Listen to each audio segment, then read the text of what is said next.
The election has been over for weeks, but this new report is raising questions about how the Russian government may have interfered, not just in general, but specifically to help Trump win this election.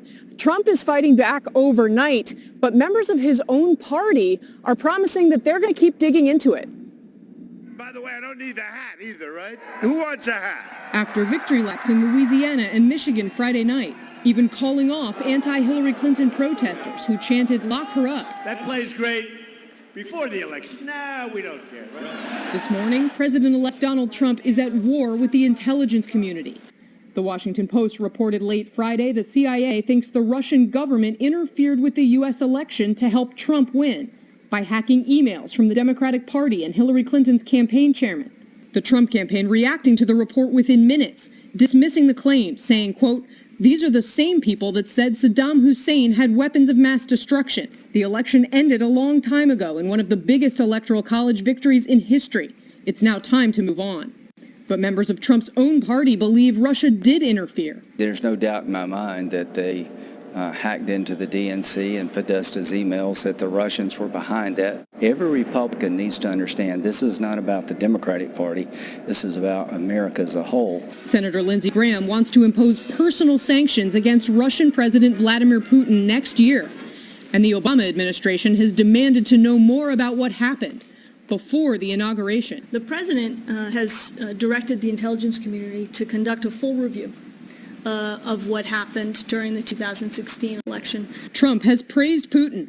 An incoming National Security Advisor, Michael Flynn, once had dinner with the former KGB officer.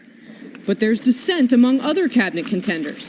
2012 Republican nominee Mitt Romney is still a potential pick for Secretary of State.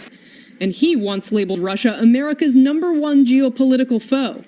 ExxonMobil CEO Rex Tillerson is also in the mix, while Rudy Giuliani has taken himself out of the running. He had a lot of terrific candidates, and I thought I could play a better role being on the outside. President-elect Trump promising he'll make a decision for that critical post by the end of next week. More new details out this morning. The New York Times is reporting the Russian government also hacked the Republican National Committee, but that none of that information was released during the election season. You'll remember we heard a lot about Democratic emails leaking out. Hillary Clinton campaign chairman John Podesta's hacked emails leaking just in the weeks leading up to Election Day. Chanel?